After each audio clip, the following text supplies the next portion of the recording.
వర్షం పడుతున్న సాయంత్రం పాత బజార్లో సుబ్బారావు టైం పీసెస్ షాపు తలుపులు తెరుచుకొని ఉంటాయి.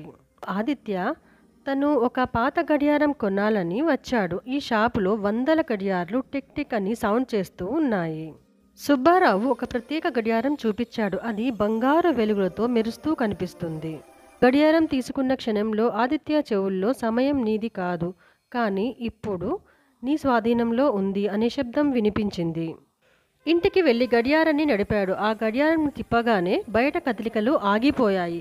పక్షులు గాల్లో నిలిచిపోయాయి. ఆదిత్య ఆశ్చర్యపోయి నవ్వాడు. తనకు ఇక కాలాన్ని నిలిపే శక్తి వచ్చింది.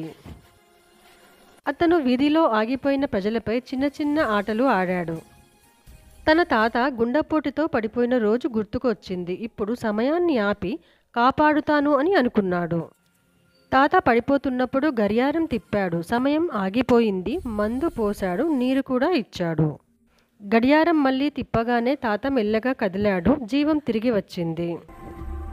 సుబ్బారావు షాపు మూసివేయబడింది. ఎవ్వరూ ఆ షాపుని చూడలేకపోయారు. ఆదిత్య తన గడియారాన్ని జాగ్రత్తగా దాచుకున్నాడు. కానీ ప్రతిసారి దాన్ని వాడినప్పుడు ఒకరోజు తన జీవితకాలం తగ్గిపోతుంది అని గ్రహించాడు. గడియారం వెనుక ఒక రాత, ప్రతి నిలిచిన క్షణం నీ ఆత్మకు నష్టం.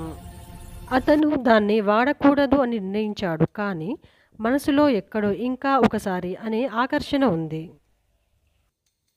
ఒకరోజు తన చెల్లి రోడ్డు ప్రమాదంలో పడబోతుంది. ఆదిత్య ఆలోచించకుండా గడియారం తిప్పాడు.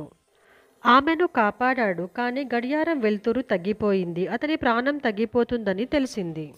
అతను ఒకసారి గడియారం తిప్పి ఒక లేఖ రాశాడు. సమయాన్ని నిలిపి పెట్టొద్దు, ప్రతి క్షణం జీవించు. ఆదిత్య గడియారం నేలపై పడిపోయింది. అది మళ్ళీ నడవలేదు. కొన్నేళ్ల తర్వాత చెల్లి ఆ లేఖ చదివి కన్నీళ్లు పెట్టుకుంది.